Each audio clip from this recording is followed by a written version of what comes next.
Hosted by Mike, the Big Cheese.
Welcome back to the Heavy Metal Mayhem Radio Show. It is Sunday, June 12th. Tonight's guest is David Lioncourt. We've been talking to David in about 45 minutes or so. We're going to play music between now and then, get into some of the metal news and what's happening in the world of heavy metal this week.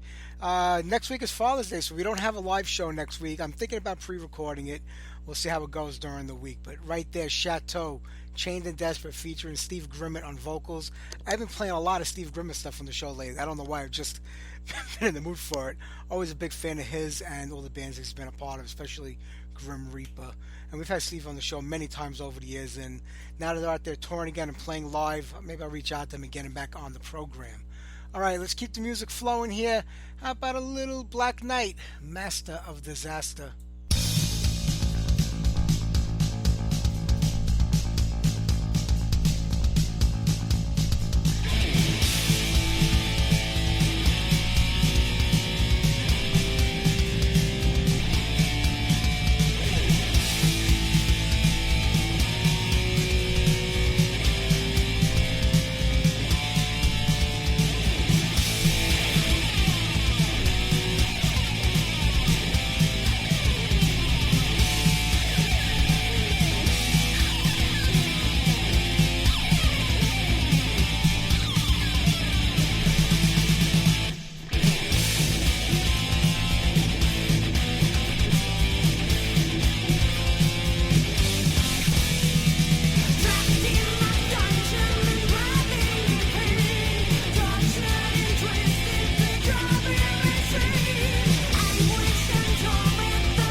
All right, Blitzkrieg, First Strike, off the Ready for Action EP from 1985.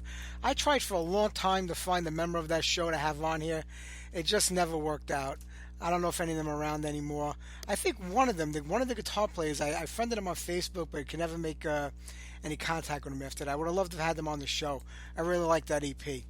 And right before that, Trouble with Bastards Will Pay. They're doing a Skull memorial show to Eric Wagner. It's coming up pretty soon. I'll get you the info on that. It's probably in the Chicago area, so if you're around and you want to check it out.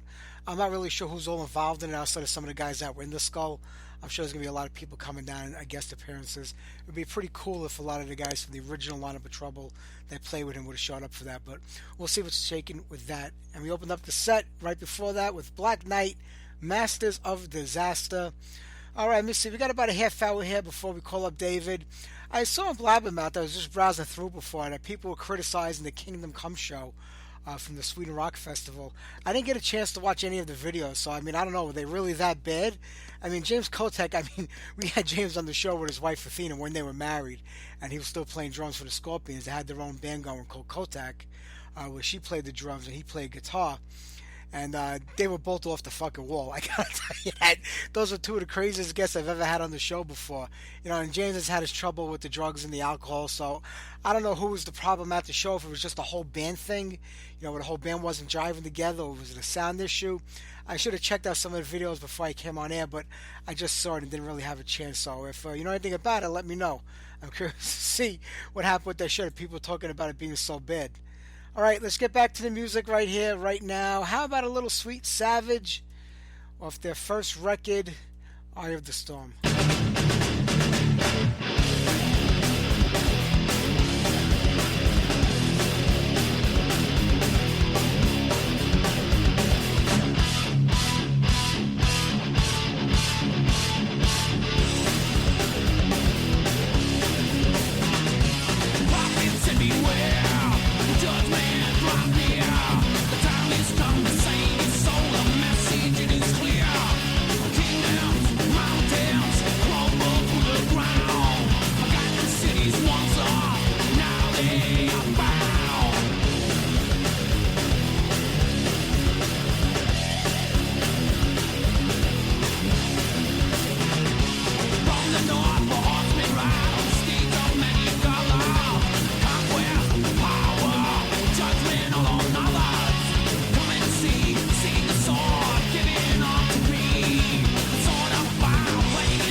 This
right, Action with an X, Road Running.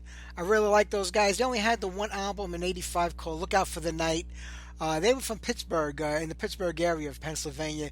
There were two other bands with the same name, spelled the same way, I believe, both from the Northwest. One was in Oregon, and I believe the other one was somewhere near Seattle or somewhere else in Washington State. They were pretty good. They put out a live EP about a year or so later, and never heard of the band again after that. In 2012, some record label put out a compilation with everything from the two records, the live, and a few unreleased tracks. A pretty good band, I have to say. And before that, Mad Max with Night Train to Paris. I have to tell you, Frontier Records, I'm not a fan of the label. It's a shame because when I first started doing this show, almost 14 years ago, Frontier Records was one of the first labels that reached out to me. I used to promote all of their artists, and mostly it was bands that had Matt Sinner in it. From Sinner, it was Primal Fear. Matt Sinner was one of the key players in a lot of the bands that were coming out back then. But they have this habit of just like throwing people together into these projects. They're not real bands that go out and tour and play. They're pretty much like 95% of what they have are studio projects. And there are a couple of established bands that get signed to the label for releases. But they just keep throwing all this shit out there. And there's like one or two people that write all the songs for the albums. Now they got like this, I don't know what the hell you call it, like a hard rock and heavy metal version of the Spice Girls called Venus 5. Check out some of the videos. It's absolutely, the girls are good looking, don't get me wrong, but the music is horrendous. Songs that were written for them by somebody else, they have they're not involved, or they don't even own the songs. Like, there's nothing to it. And this is like one of the reasons I don't even really play any artists that are on Frontier anymore. I help promote the label. They've just made a mockery of the whole metal scene. It's just ridiculous the crap they're putting out. And one of my favorite labels, Pure Steel, they're starting to turn into the same thing now. They're not throwing bands together and putting out projects, but the acts they've been signing lately, it's just been pure crap in my opinion. I'm getting a lot of these records from them to promote. They're like one-man bands or two-man bands. Not much going on there. Nothing interesting at all. So, Pure Steel were like one of those labels that were really promoting the new up-and-coming classic, 80 metals band and the old bands that were playing stuff like that. It just doesn't happen anymore, and it's kind of sad. You have to give it up to all these labels today that, are re-releasing old bands' demos and albums, because that's kind of where it's at right now. All right, what can we do here? How about a little Whiplash? I haven't heard much from these guys in quite a while, so a little power thrash and death.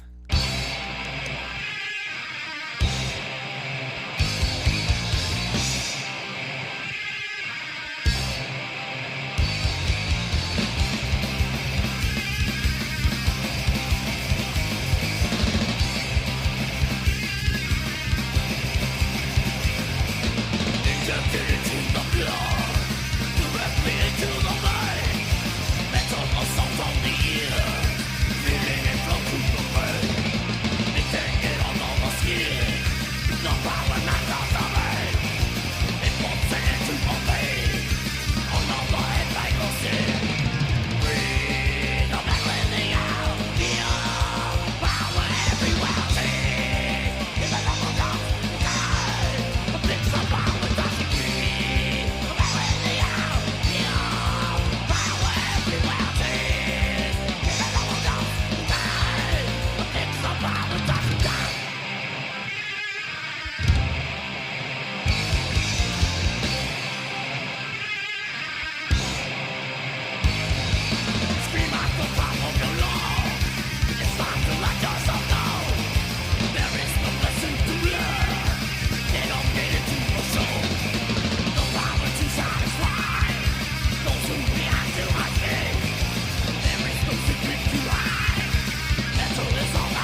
right, 44 Magnum. I've been playing them a lot this week. Nightmare. All right, let's get David on the line. Hopefully this will work. I just hooked up a number for Skype so people can start calling into the show again like we used to do it. I tested it all day, it worked fine, but I already had this one set up, so we're going to dial out. And a lot of times there's blocks on people's cell phones from Skype, so let's see if it works.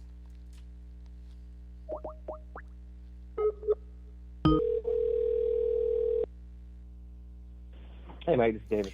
David, how are you?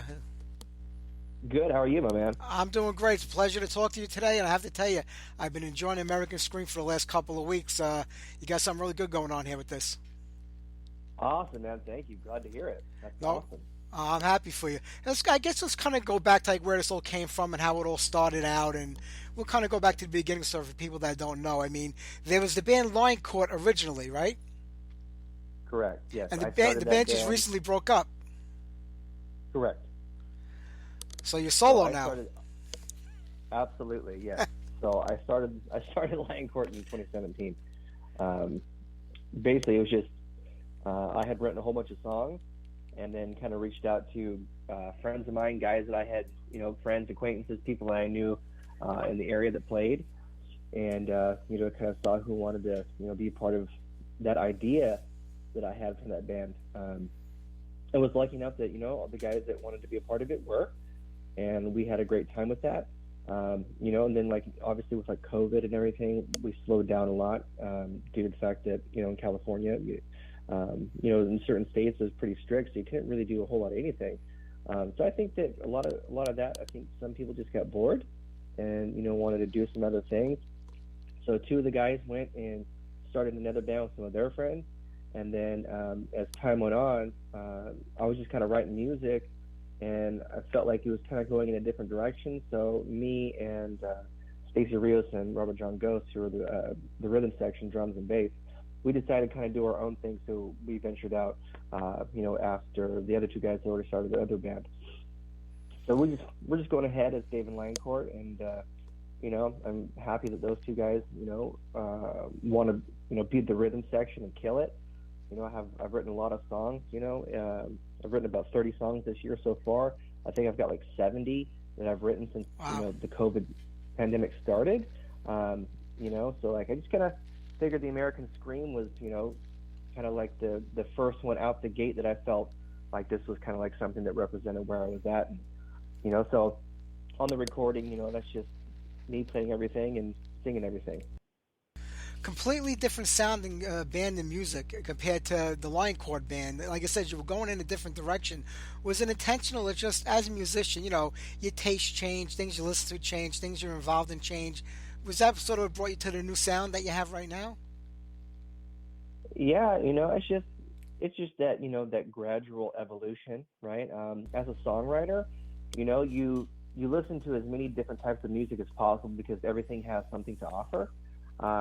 And for me, I wrote that kind of during, the whole deal through 2020, 2021. So that was, to me, was kind of like cathartic of just getting out what I needed to, and kind of like, it just fit the attitude I had, because I would imagine like a lot of people, there's some of us that were pretty pissed about everything. Yeah. So that whole song kind of like captured where I was at with my frustration. So that's why, vocally, I threw on a little extra heat than I normally would. The tempo's pretty fast. Just really driving, straight ahead drums, everything's pounding.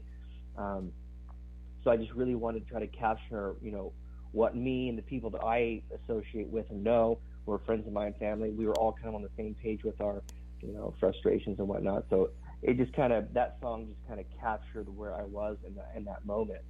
I pretty much, I think for the American Scream, I pretty much wrote that in like an afternoon. It was just one of those things where I got home and just sat down, picked up a guitar, and smashed out the arrangement and the vocal melodies. And then I think I sat on the lyrics for like 4 or 5 days, just trying to figure out if that was what I really wanted to say. And then I went in the studio and knocked that whole thing out in about 2.5 hours. Wow. Do you find some of your best songs come that way, when they just right away everything like falls into place, or when you have to work at things over and over again, you think it kind of falls apart? I would say, for this is just my experience, I would say that the vast majority of my songs come pretty quick. I would say almost every time that I pick up my guitar now, I can write a full song within 3 hours. And that's like, all the bass parts, all the guitar parts, vocal arrangements, melodies, lyrics, drums, everything. Like, it's pretty much done. So, when I first started, you did have those things where you'd hit those blocks, like, I don't know where this needs to go. And, but I've been doing it. I mean, it's like anything else, it's like repetitions. You do it enough times, you get to understand where things need it. You learn new tricks as you go. So now it's just one of those things where if I have an idea, a thought, or a feeling, I can pretty much pick up my guitar and pull something out of it within 2 hours, 2 to 3 hours. That's incredible. I mean, like you said, you play all the instruments, you do all the recording on your own. I mean, I guess there could be good and bad to that because you wrote the song, you know exactly what you want and how you want it to go. But sometimes having a different member in the band or somebody work with you can throw in a different opinion on something, and sometimes it can be magical. I mean, but do you prefer to have it where, you just control the whole ship? Absolutely. I mean, I know that to some people that will sound, a little controlling or overbearing.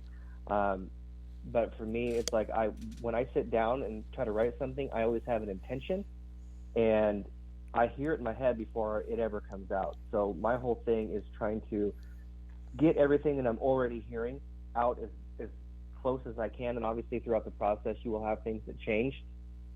But I found that in terms of like the writing process and bringing other people in, I just found it to be quite difficult because, depending on where the other person is at and their own songwriting ability is going to, sometimes really hinder your ability to get something out and have it be articulate and powerful and meaningful.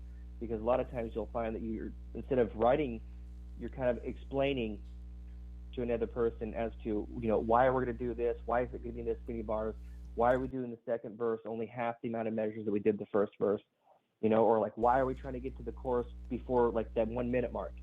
Like these are things that for me, it's like, I am a constant student. I listen to everything, all genres. I'm not a music snob in any capacity. I'll listen to country. I'll listen to pop. I'll listen to death metal, Swedish death metal. I don't care. If it's a good song, it has my attention because obviously anybody who likes music, we know when a good song is a good song. And you have to ask yourself, why is that? And then for me, being an endless student in terms of music and songwriting, I'm always looking into, why do I like this? What is moving me about this? And not everybody that you meet that plays has that. Not everybody that you meet that plays is a songwriter. I've met a lot of great guitar players. I've met a lot of great singers and a lot of great drummers, but not everybody is a songwriter, and that's like a different beast. I mean, so like in my own experience, I just haven't met the right person where we can sit down and it's just like, like we were meant to be, you know what I mean? So I just kind of end up just doing everything myself. True. What you just said is something I've said for years. A good song is a good song no matter what the genre is. I mean, it doesn't really make a difference. There's something to it. I mean, to you, what is a good song? I mean, I know obviously something that people like. It's got a good rhythm, a good chorus, something catchy that people can, latch onto. But in your mind, what do you consider to be a good song? I think that for me, like I've always been a fan of great singers. My dad was really into like 80s hard rock, so I grew up listening to Queensryche with Jeff Tate or Skid Row with Sebastian Bach on those first two records. So even now when I'm listening to like pop music or contemporary music that is modern, my first thing is I'm always dialed into, is this singer a quality vocalist? Are they, using proper technique? Are they breathing right? Do they have a great tone? So the first thing that I'm looking for is, does this person capture me with their voice alone and not even listen to the words? And if that checks a box, then I take another step. Then I'm listening to the melody and, the chord progressions and how is this song moving me? Whether it's a fast, pissed off song or like a love song or just a dance party pop song. For me, you need to have a great vocalist, good melody, and all these things in terms of the rhythm section and the cadence of the vocals, all these things matter. So, I mean, if you can nod your head or if you get chills listening to something, I mean, I think the chill factor is the number one key in terms of, is this a good song? Well, did you get the chills? If you did, there's a good chance that that's a great song. What song made the hairs on your arm stand up? I know for me, it was Rainbow Stargazer the first time I heard that. Oh, man. I mean, I get the chills quite a bit. I mean, not so much anymore, but when I was younger, it used to happen quite a bit. But I would say, just off the top, I would say like I Remember You by Skid Row. Like when Sebastian would get into that upper register and really Yeah. dial it in with like the emotional lyrical factor plus his ability to just go into the stratosphere with his voice. The first time I heard that, I think I was probably like 15, and it blew my mind that somebody like that, a guy could do that with his voice with that much power and that much range and have it come across as sincere. Because, again, a lot of people can sing high, a lot of people can do a lot of things in their voices. But I think like the true element of somebody who is great in terms of singing is, can they convey the emotion that matches the lyrics? And I think Sebastian Bach was one of those guys that really was able to smash that out of the park, where you felt what he's saying, you believed the words that he was singing due to the fact that the way that he could sing them was believable. And that for me was like one of those things that I would get crazy goosebumps listening to him sing. Yeah, Sebastian Bach has been one of these guys who's been really vocal about banjos and backing tracks and other things that kind of enhance the performance on live because he doesn't do it. He's like, I'd rather hit a bum note or not do what I can do, and keep singing on stage as people come to see a live performance. How do you feel about a lot of bands doing that, Timmy? Motley Crue said that they've done it and they use it. Kiss denies it, but, there's footage of them doing it. I mean, you got a lot of these legacy bands that have been around for 30, 40 years. Let's face it, we all get older and things happen and you kind of lose the ability to perform the way you did, 20, 30, 40 years ago. Do you think it's acceptable, for bands to do that on the live front? I absolutely. I mean, here's the reality. When people go to a show, they want to go there to be entertained and have a great time. So if by having some backing tracks, by having some filler music, maybe you have some organ or a piano piece, or maybe you have like an orchestra, and obviously you have five guys in a band that can't play all those things, and it's part of what was on the record, then absolutely use those things to help, fill it up and give people that, paid $175 and $26 for a beer to have, like, maybe that's their favorite song. So let's try to make it as close to what they are expecting as possible. Now, I do believe that anybody that's up there playing and singing, whatever it is that their role is, that should be handled by that person. Like, I definitely don't think that, Axl Rose should go on stage and it's, the vocal from the record. No, I want to hear Axl sing, whether it's good or it's bad. But I do understand that there are elements on a song that are going to be necessary to facilitate what was on the record that the guys in the band are not able to do due to the fact that there aren't enough people. So I do believe that backing tracks absolutely have their place. And I think that the further we go, the more people are going to expect it to sound like what they hear. And especially in this day and age where, rock music is, obviously my favorite genre.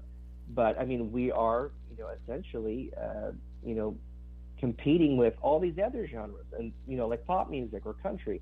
We know that those same artists are doing that. Or they have 15 people on stage that can play everything, right? So I think that if we're going to, one, compete with all these other genres and, keep the expectation high for everybody, then I think that using backing tracks is not a big deal as long as the 4, the 3, the 5 guys or gals, the people who are in the band are actually playing what they're supposed to. Other than that, I have no issues with backing tracks at all. I feel the same way about like it says certain instruments being played. There's orchestral pieces, maybe something on the keyboard where they don't have a keyboard player to.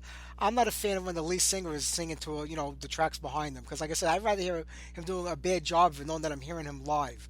That's the only thing that does bother me is when the singers or the guitar players aren't playing live. But I understand a lot of bands have so much going on record because it's so easy to put so much on there that you can't recreate it live with the 3 or 4 guys in your band. I mean, is that something you're conscious of when you're writing music? Like, hey, I could put all this stuff on there, but how do I recreate this on the live front?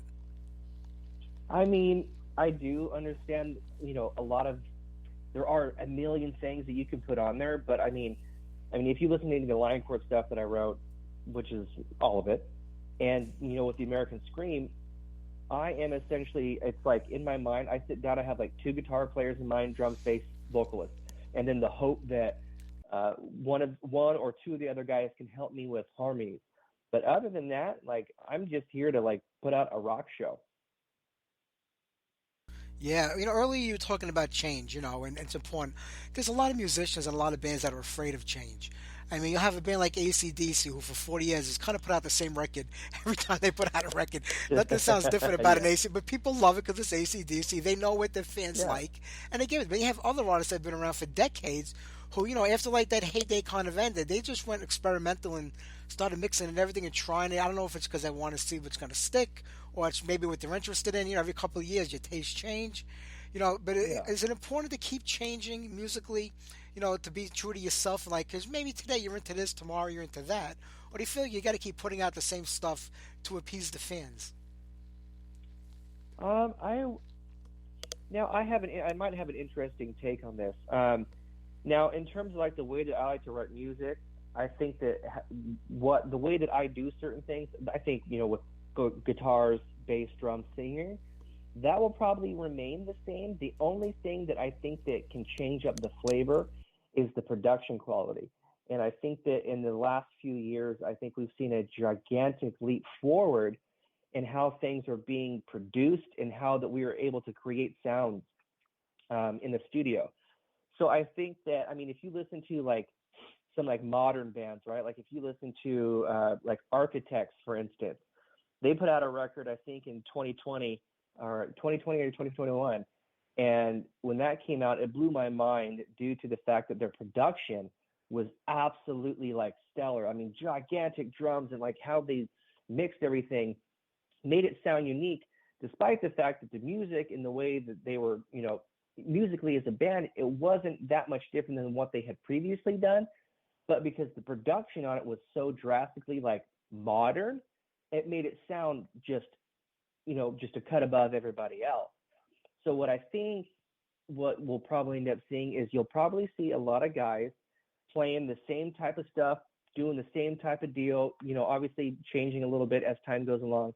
But I think with the growth of production and what you're able to do in production will sonically make the same song in 5 years sound completely different and more palatable to the ear for those of us who are really into production and production quality.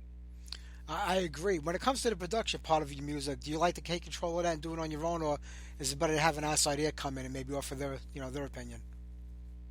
So I go to a good buddy of mine that I've known for a long time. He is the guitar player and the songwriter of a band called Scarlet Drive. His name is Nick Miller. And so when I did the American Scream, I went in with him, and he recorded everything for me.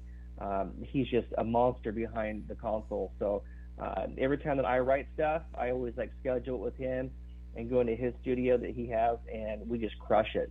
Like I said, I went in, and working with him is absolutely great because he's not one of these guys that thinks that, well, let's try X, Y, Z, and you're in there for 15 hours.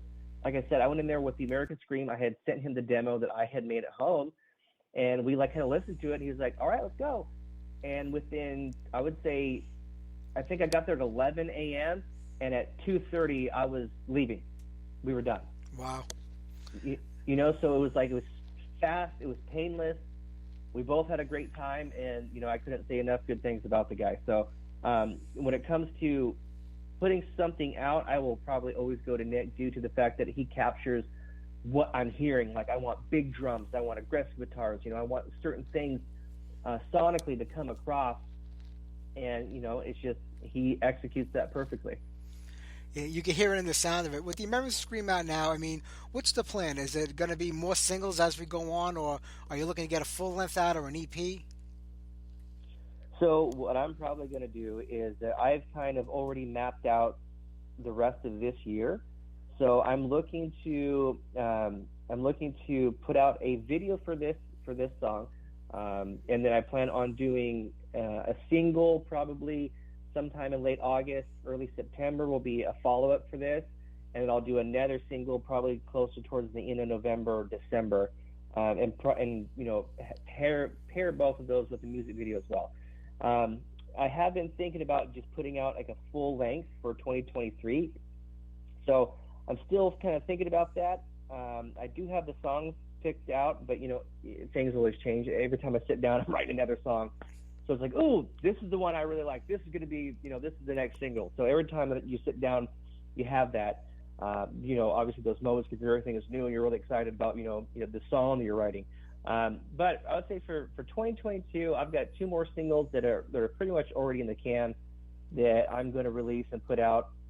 And then for 2023, I have not yet decided if I will continue that or if I will just put out like a full length record of 10 to 12 songs. That'd be great. I've noticed over the last few years, a lot of musicians are kind of going back to the single format, where they put out a single maybe every couple of months or every other month, and they're kind of not really going with the full length anymore. And like even Skid Row years ago, when I was talking with them, they were like, "We're just going to put out EPs for a while because people don't have the attention span to sit through a whole record anymore. It's a different generation right now, and it's getting harder to grab their attention and make them sit through an hour's worth of music. So we'll put 4 songs out, 5 songs out, and we'll do singles." And I've noticed that a lot of bands are just sticking with the single format right now, and that's the way it kind of was in the 50s and 60s when music, when rock and roll just started to get going. That's how artists did it. It was always 45s, always singles. Do you think that's going to be something that's become more prominent in music? Absolutely. I mean, that's exactly what I did with Lioncourt. I mean, I think I put out our first single on December, like New Year's Eve of 2017, and everything that I did with that band, it was always a single. And the reason for that is that the world that we live in with social media is that if you have 10 great songs, right, and you're like, I am excited about this, I have 10 songs, and I think that they're all worthy of being a single, and you put out that record of those 10 songs, now what? You've pretty much you've blown your whole load in one shot. Yeah. But if you take those 10 singles and you pepper them out, and you put them out every, let's say, 8 to 12 weeks, and you pair that with a new music video or maybe a T-shirt bundle, and your new photos, right? You're able to constantly have new content pushing a new idea across all of your social media, which is going to get you, it's going to boost the algorithm. You're going to get more people that are engaged. You're going to have more comments, more people following. So if you're a band that's trying to do something, I would say definitely put out a single. I mean, if you're just, wanting to have a good time, and you don't mind, and you have a whole bunch of songs ready to go, put out that record, have a good time with it. I mean, obviously you can still, push singles while having a record out. But I think that, like you said, like how it was in the 1950s, I mean, look at most pop artists. Most pop artists are just doing singles, throughout the entire summer, leading into fall. It's just single after single. And it's for the same reason. You're able to push out content and boost the algorithm across, if you have TikTok or Instagram or Facebook, whatever the case is. So a lot of the ideas behind things now are largely influenced by how social media is structured. And because, if you can put out that content and keep your algorithm kind of like, pumping, then it's a better idea to keep those singles going as opposed to putting out the record and then struggling to have more content within 6 months. Because, with the attention span thing like you talked about, if you put out a record of 10 songs and you only have 10 songs, how many people are going to give a shit about those 10 songs in 6 months? True. No, you're 100% right. And what's funny is like years ago, when record companies were king, they would give the bands millions of dollars. They would go into the studio for months, if not years, and record a record, put it out. That's all they had to worry about. But like today, with the record labels not really being there for bands like they used to be, I mean, there's still small labels out there that'll help out and get things going for you that really are into the bands and the artists and want to promote them as much as they can. But bands are on their own today. And like, you become the manager, the promoter, you become everything besides a musician. And now, like you're talking about, social media and algorithms. There's even that you have to get involved in. I mean, this is the world we live in now. I mean, this is the way things are. And I guess all of this is because social media became such a prominent figure in music and really everything else in people's lives. Well, absolutely. I mean, I'm writing the music, making the contacts for videos, making the contacts for shows, making the contacts for everything. I run all the social media, the Facebook, the Instagram, and then like you wear many hats. And, a lot of people ask me, why would you do it? And for me, it's just not even an option. It's like, I'm a songwriter, I'm a singer, I'm a guitar player. This is what I do. And I have completely accepted the fact that part of that is I have to, run social media accounts and, make contacts with photographers so I can get the photos done, make contacts with videographers so I can have, music videos made. It's like it's 100% DIY. Like this is all on you, whether you want to be great or little or big or huge or it's just fun. You have to learn some of this stuff. Like it's a necessity. And like you said, a lot of us are just, for the most part, kind of on your own.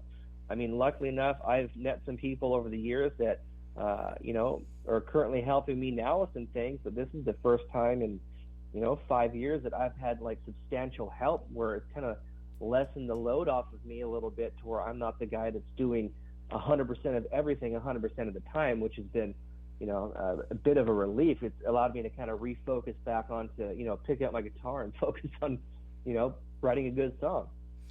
I was going to say, does that affect the musical part of what you do? Because sometimes you spend so much time, I'll call it the management part of it or the business part of it, that it just becomes a distraction towards the music end of it, where you just really can't get your head into it. I wouldn't say that because I mean it's you're able to kind of like compartmentalize the different aspects of what it is, what this thing is, right? So like I know that I have to do all those things.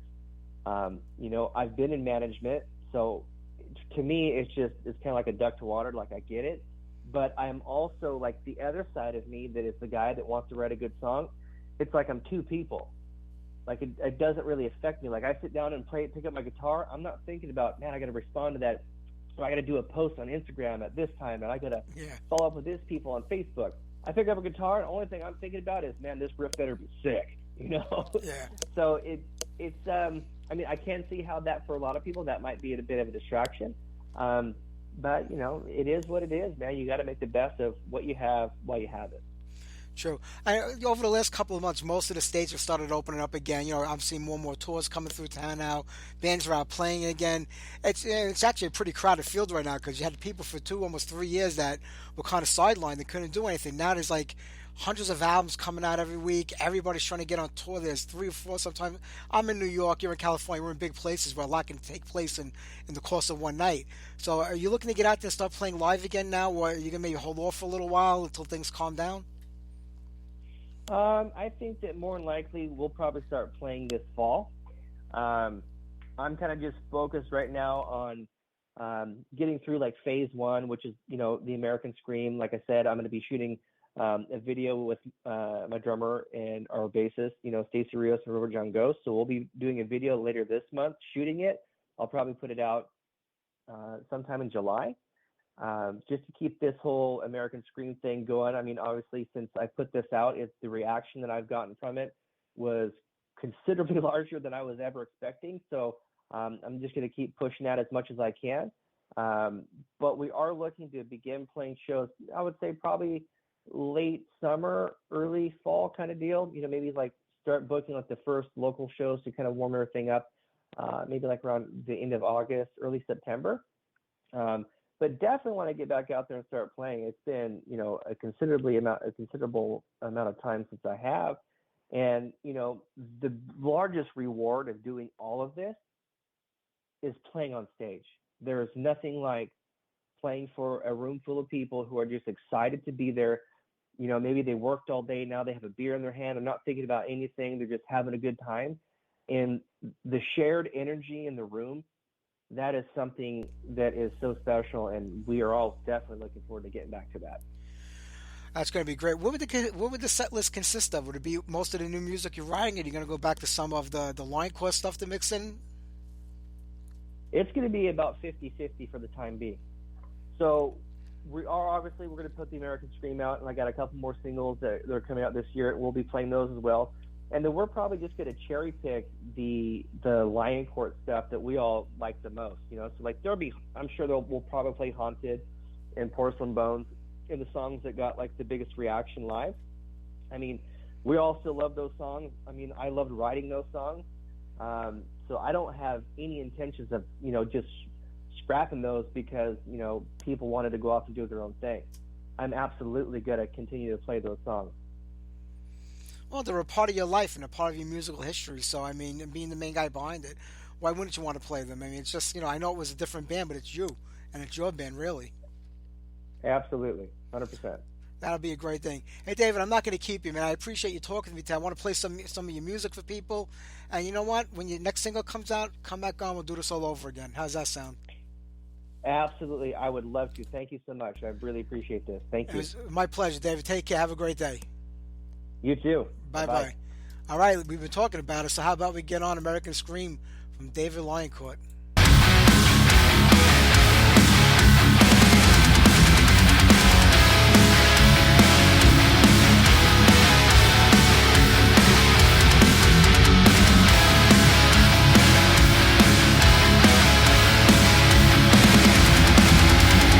It's time to listen, pay attention with haste. Murder's in season, so there's no time to waste. There's pressure building in every city we're in.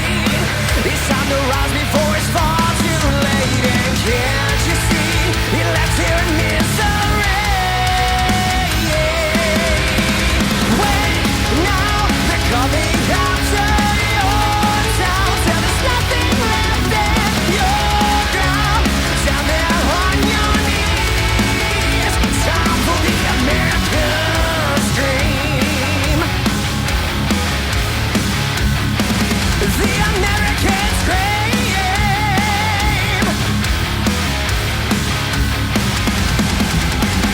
Riddle on a wire, Tim and lost in the news.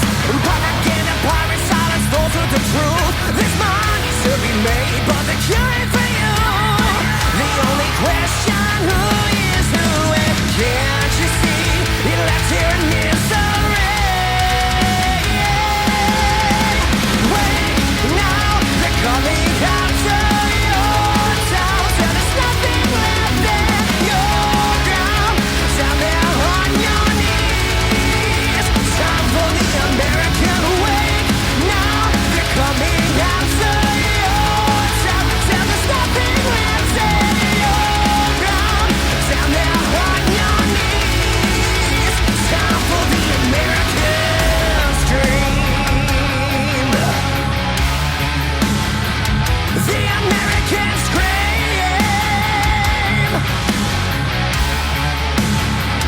The American scream.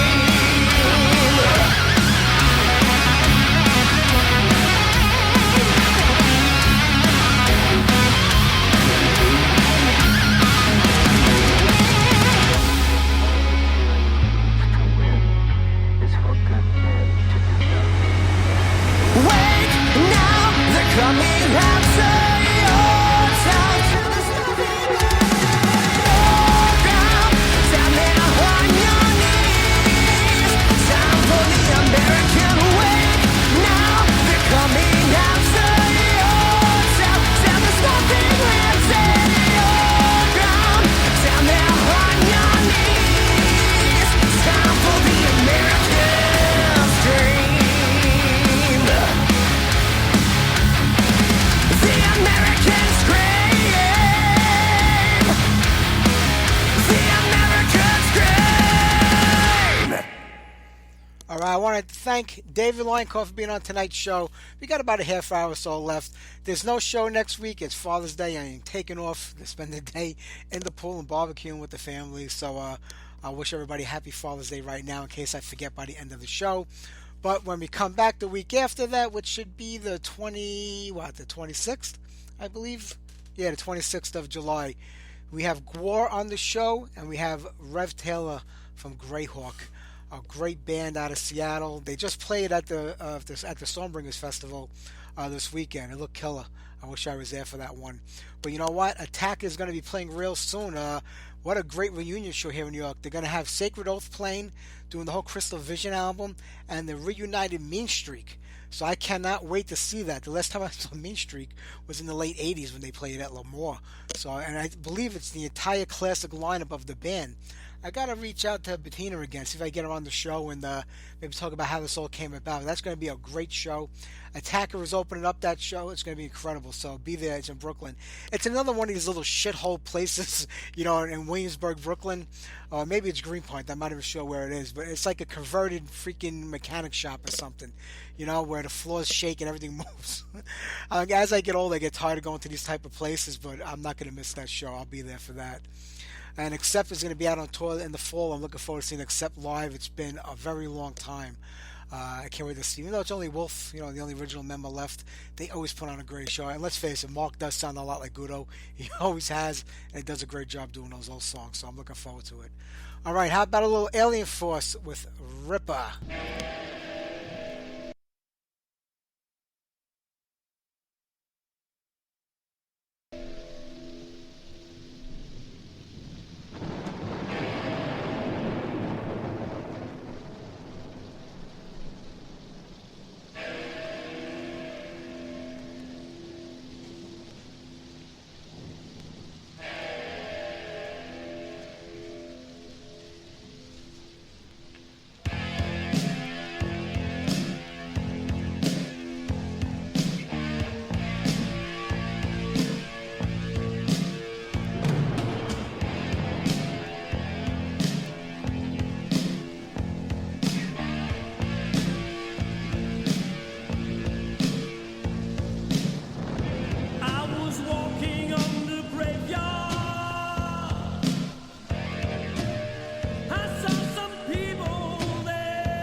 Dagger, Give Them What They Want.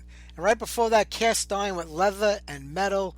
And Imam was just saying in the chat room, wow, Running Wild.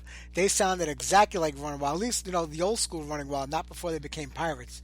I hated all the pirate stuff. I just have a dislike for pirate metal in general. And Running Wild went on with that for far too long, and they spurred on a lot of other bands to come into that scene. And I'm just not a fan of pirate metal or folk metal. Those are the two things I just have no interest in whatsoever. But Cast Iron were a good band. They put out that one record. I think they were around for maybe 3 or 4 years in the mid-2000s or so, and that was it. Never heard from them again. They were out of Finland. But a really solid act. And right before that, Alien Force with Ripper. I'm working on getting those guys on the show for July. Set up all the guests right now. Like I said, the week after next, we have Rev Taylor from Greyhawk on the show. And I was supposed to be Blather from Gore, but it might be Pustulas. I'm not sure. I mean, it doesn't matter what character you get, right? So one of them will be on here the following week. We're off next week for Father's Day, like I said earlier. I've been watching a lot of the videos on YouTube of, the Merciful Fate. They're out on tour right now. And I'll tell you, we were talking earlier with David about people using backing tracks. I don't know if King Diamond's using a backing track or what, but if he's not, holy crap, his voice sounds just as good now as if not better than it did in the 80s. I mean, this guy's hitting notes like they were nothing. I mean, and this is live, so I really wonder. I mean, somebody will catch it sooner or later and mention if it is, but if he's not, God bless him, man. His voice is all there. And they sound great live. And I'm thinking about actually going to check them out in Vegas at the end of this tour. They're playing, I think, Psycho Vegas. So if they don't announce anything else throughout, I know they're going to tour the U.S. It'll happen eventually. I guess it's just waiting to see what happens. But if it doesn't come up before that show, I think I'm going to head out there. All right. Well, we just did some Dagger. How about we do a little Nasty Savage, another band that's been playing out all over the place lately. Let's do some old school Witches Sabbath.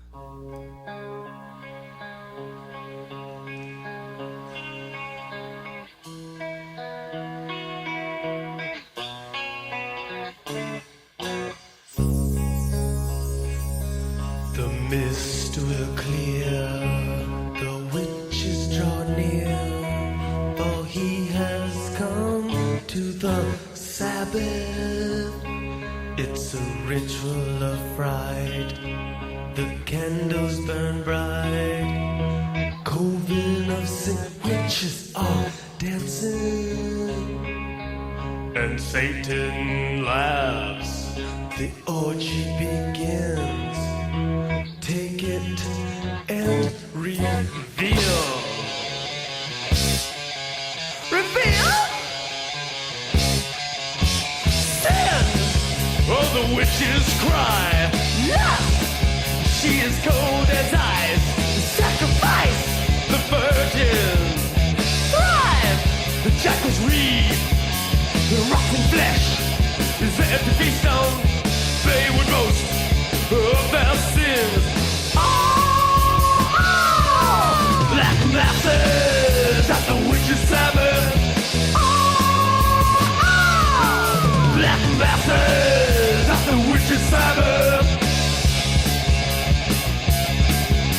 The grand finale, the black mass. Take a seat, let the sermon begin. The holy water was not holy.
vicious Sabbath.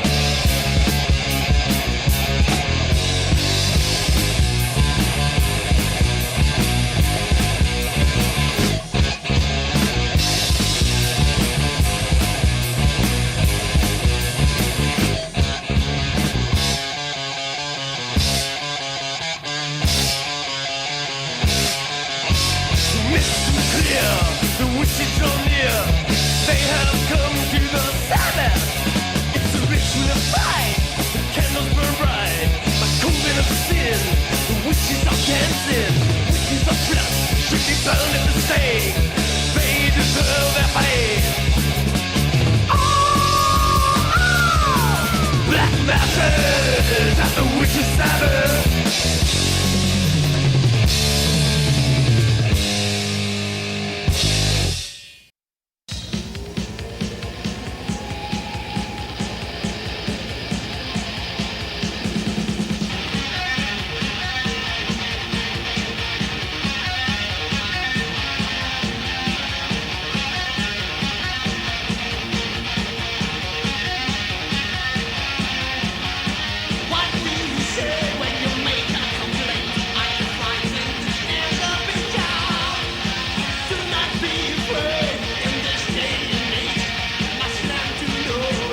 Okay, Wild Dogs, Take Another Prisoner. Before that, our band for the month of June, TT Quick with Hard as Rock.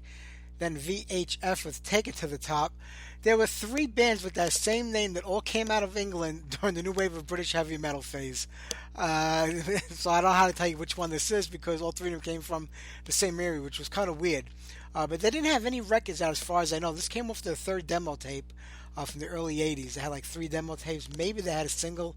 I really don't remember that far back, but there were 3 of them around that time. And we started things off with Nasty Savage and Witcher Sabbath.